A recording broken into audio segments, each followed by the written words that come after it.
এবার 350 পাতা 12 দাগের অঙ্কটা করবো। এই অঙ্কটা করার আগে যদি তুমি প্রশ্নের দিকে তাকাও, কি দেখে বলো দিকে? দেখো শ্রেণী সীমা পরিসংখ্যা আছে, খুব ভালো কথা। আগে রেঞ্জগুলো দেখে নাও। এটা আছে 1 থেকে 5, তারপরটা আছে 6 থেকে 10। তো এটা পার্থক্য কত? 4 পার্থক্য, নো প্রবলেম। কিন্তু প্রবলেম একটা জায়গায়, এই শ্রেণীটার আপার লিমিট কত? 5, এটা লোয়ার লিমিট কত? 6। দুটো কি এক? আলাদা তো। এক করব, তার মানে এটাকে শ্রেণী সীমানায় প্রকাশ করব, ঠিক আছে? তারপর অঙ্ক তাহলে দুটো ফেলি, শ্রেণী সীমা, তারপর করে দিই শ্রেণী সীমানা। আচ্ছা, আমরা শ্রেণী সীমার পর শ্রেণী সীমানা করতেই পারি, বইয়ে হয়তো পরিসংখ্যার পরে ওটা কোনো ফ্যাক্টর নয়, আমার যেটা ভালো মনে হয় করছি। এরপরটা কি হবে? ক্রমযৌগিক পরিসংখ্যা।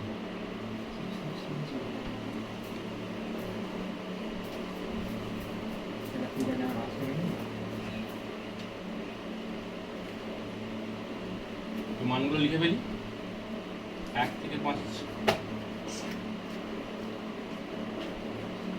6 থেকে 10, 11 থেকে 15। চলো, তো শ্রেণী সীমাগুলো লেখা যেমন ছিল ঢুকে নিয়েছি, পরিসংখ্যাটা লিখে নিয়েছি, শ্রেণীর সীমাটা বাকি আর ক্রমযৌগিক পরিসংখ্যাটা বাকি। আমরা যেটা জানি করে ফেলি। এটা যেমন লিখতে লিখে এটা পরে লিখে ফেলছি। 2, এটা 2 যোগ 3 মানে কত হয়? 5। এটা হয় 5 যোগ 6 মানে 11, 11 যোগ 7 মানে 18, আচ্ছা 18 যোগ 5 মানে হচ্ছে 23, 23 যোগ 4 মানে হচ্ছে 27, আর 27 যোগ 3 মানে হচ্ছে 30। তাহলে এনটা কত? না 30, ঠিক আছে? সীমানাটা আমার বাকি আছে, সীমানা ঘরটা করবো কি করে? আচ্ছা, এখানে যে কোনো একটা শ্রেণী নাও আর তার পরের শ্রেণী নাও। ধর আমি এইটাই নিচ্ছি, 1 থেকে 5, তারপরটা কত? 6 থেকে 10। 1 থেকে 5-এর আপার লিমিট কত? 5। আপার মানে বড়টা, ডান দিকেরটা, আর বাঁ দিকেরটা লোয়ার হয়। পরেরটার লোয়ার লিমিট কত? 6। আবার বলছি, এই যে কোনো পরপর দুটো শ্রেণী নিলাম, প্রথমটার আপার নিলাম 5, পরেরটার লোয়ার নিলাম কম, মানে 6। 6 থেকে 5 বিয়োগ করো, কত হয়? 1। 1কে 2 দিয়ে ভাগ করো, কত হয়? 0.5। বুঝেছো এটা? এইবার এই 0.5টা কি করব? ছোটকে আরো ছোট করব, বড়কে আরো বড় করব, মানে গরিবকে আরো গরিব, ধনীকে আরো ধনী করব এই 0.5 দিয়ে। তাহলে ছোট করা মানে কি? বিয়োগ করব। বেশি করা মানে কি? যোগ করব। তাহলে 1 থেকে 0.5 বাদ দিলে কত হয়? 0.5। আর 5কে 0.5 এর সঙ্গে যোগ করলে কত হয়? 5.5। 6 থেকে বাদ দাও 0.5, তাহলে কত হয়? 5.5। আর এটার সঙ্গে 0.5 যোগ করো, 10.5। এটা কত হবে? 10। আর একবার বলি, তাহলে এটা প্রথমে সিরিজটা কত আছে? 1 থেকে 5, তারপরেরটাই যে কোনো পরে আমি এখানে নিতে ব্যাপার না, এখানের মধ্যে নেবো, কিন্তু যেটা নেবো তার পরেরটা নেবো। তাহলে 1 থেকে 5 আর 6 থেকে 10 কি করব? প্রথমটার ডান দিকে কত আছে? 5। তো প্রথমটার ডান দিকে কত আছে? 5। দ্বিতীয়টার বাঁ দিকে কত আছে? 6। এর 6টা লিখি, এর বাঁ দিকেরটা লিখি, এর ডান দিকেরটা লিখি। এর আপারটা, এর লোয়ারটা। এর আপার উচ্চ সীমা, এর নিম্ন সীমা লিখেছি, লিখে 2 দিয়ে ভাগ করব। তাহলে 1কে 2 দিয়ে ভাগ করলে কত হয়? 0.5 হবে। এই 0.5টা দিয়ে যেটা বাঁ দিকে আছে তাকে বিয়োগ করব, যেটা ডান দিকে আছে তার সঙ্গে যোগ করব। বাঁ দিকের থেকে 0.5 বিয়োগ, ডান দিকের সাথে 0.5 যোগ। 1 থেকে 0.5 বাদ দিলে 0.5, 5-এর সঙ্গে 0.5 যোগ করলে 5.5, 6 থেকে 0.5 বাদ দিলে 5.5, 10-এর সঙ্গে 0.5 যোগ করলে 10.5, 11 থেকে 0.5 বাদ দিলে 10.5, 15-এর সঙ্গে 0.5 যোগ করলে 15.5। আমি আর করব না। দেখো একটা জিনিস বলি, 0.5 থেকে 5.5 কত পার্থক্য? কত হয়? 5 পার্থক্য হয়। তো তাহলে বারবার 5 মেনটেন করে করে যাবে। তাহলে এটা 15.5 হলে এটা দেখো সবাই একটু অঙ্কটা খুব তাড়াতাড়ি হবে। তাহলে তো কয়টা 5 যোগ করলে কত হয়? 20.5, ব্যাপারটা 20.5 হলে পরেরটা কত হবে 25.5, ব্যাপারটা এটা 25.5 হলে পরেরটা কত হবে 30.5, এটা 30.5 হলে কত হবে 35.5 হয়ে গেল অঙ্ক। তাহলে একবার দেখে নেবার ডিভিশনটা কত আছে, কত পার্থক্য, সেটা পরপর যোগ করে চলে যাবে, হয়ে গেল অঙ্কটা। হ্যাঁ, তারপর আরও স্টেপ আছে, আমি করছি। এন এর ভ্যালু কত বেরিয়েছিল 30, তাহলে এবার কি করবো এখান থেকে n/2, তাহলে কত হবে 30/2 মানে 15। এর পরের কাজ কি আমার 15টা কার মধ্যে পড়বে, এই যে 11 থেকে 18 মধ্যে 15 পড়বে, তাহলে 11 বাদ 11ই শেষ, 15টা তাহলে কতর মধ্যে পড়বে 18 মধ্যে পড়বে, এইটা। তার মানে তার ওপরেরটা কি হয় CF, তাহলে 11টা CF, 7টা হচ্ছে F, আর এবারে এই 15.5টা হচ্ছে L, বুঝে গেল? তাহলে Lটা হচ্ছে কত 15.5, n/2 কত হলো 15 হলো, CFটা কত হচ্ছে 11, Fটা কত হচ্ছে 7, আর Hটা কত 5, এই যে 5.5 থেকে 0.5 বাদ দিল। স্যার সূত্র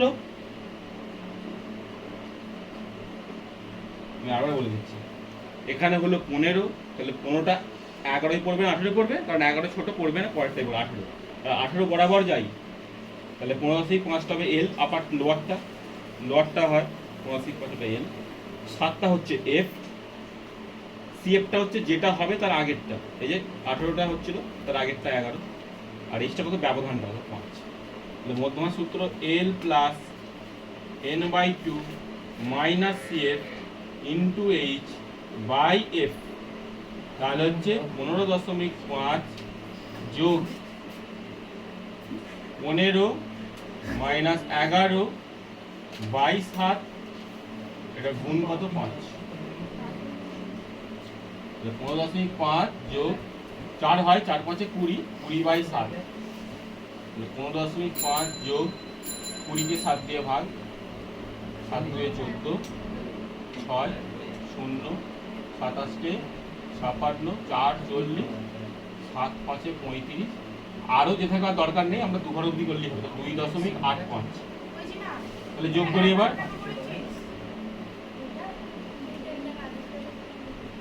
5 18 5 13 3 5 7 8 18.35,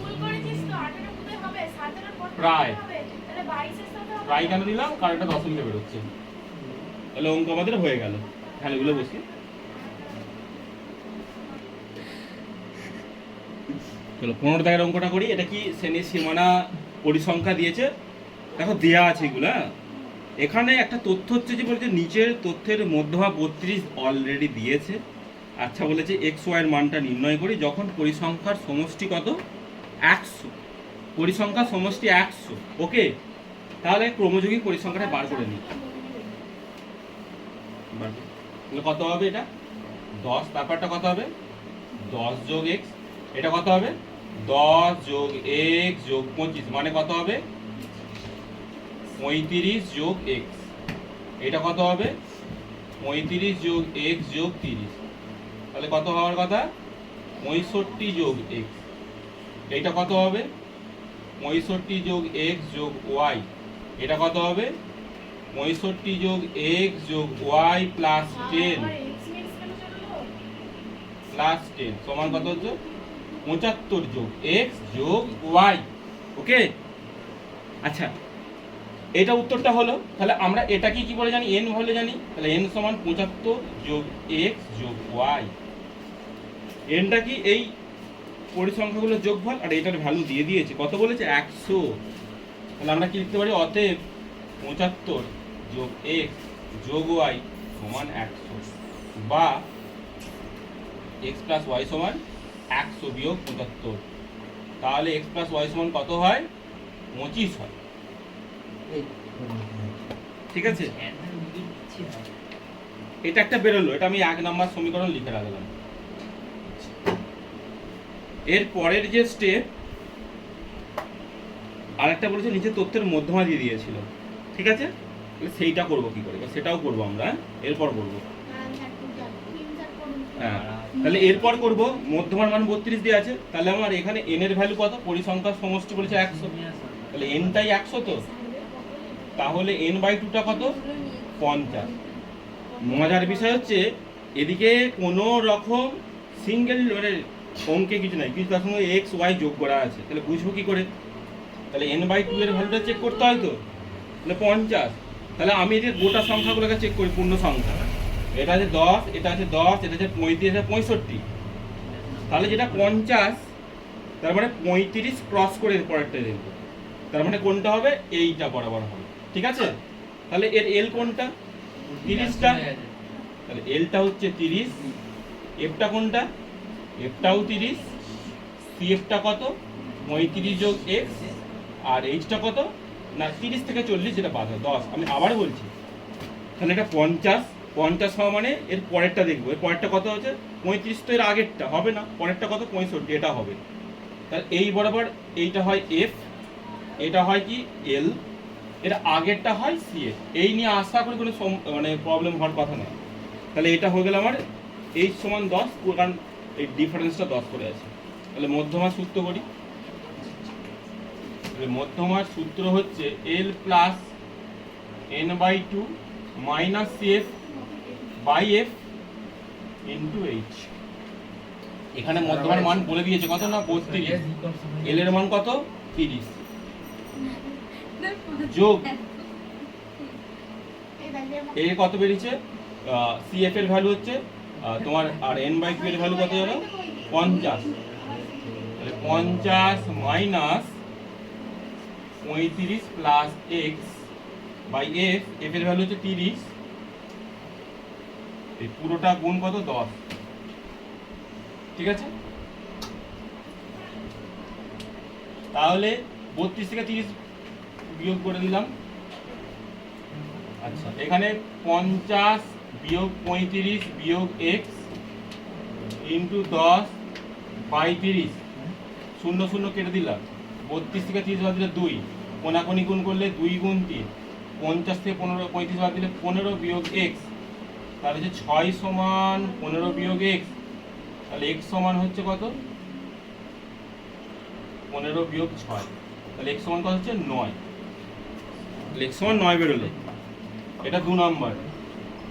তাহলে এই মানটাই 1 নম্বরে বসাই, তাহলে ওয়াই এর মান বেরোবে। তাহলে এক্স প্লাস ওয়াই সমান 25, 9 প্লাস ওয়াই সমান 25, তাহলে ওয়াই সমান 25 বিয়োগ 9 সমান 16। হয়ে গেল অঙ্ক, এই হলো অঙ্ক। তাহলে এখন এই অঙ্কটার একটা জায়গাতেই খেয়াল রাখতে হবে, না এখানে বেরিয়েছে 100-র অর্ধেক করলে 50 হয়, সিএফ ধরবো কোনটা? তাহলে আমার এক্স ওয়াই বাদ দাও, যেগুলো পূর্ণ সংখ্যা আছে, একটা আছে 10, একটা আছে 35, 65। আমরা জানি যেটা সিএফটা এখানে যেটা n/2টা হয়, তার ছোটটা বাদ দাও, কমটা বাদ, তাহলে 35টা বাদে পরেরটা কত? 65। তাহলে এই রেঞ্জে যেটা পড়বে সেটাই হয় বলতে এখানে সীমাটা সেটাই নিতে হবে, ছোটটা এলটা, এটা এফটা, তার আগেরটা হচ্ছে মানটা বসালাম, অঙ্ক করলাম, হয়ে গেল অঙ্ক।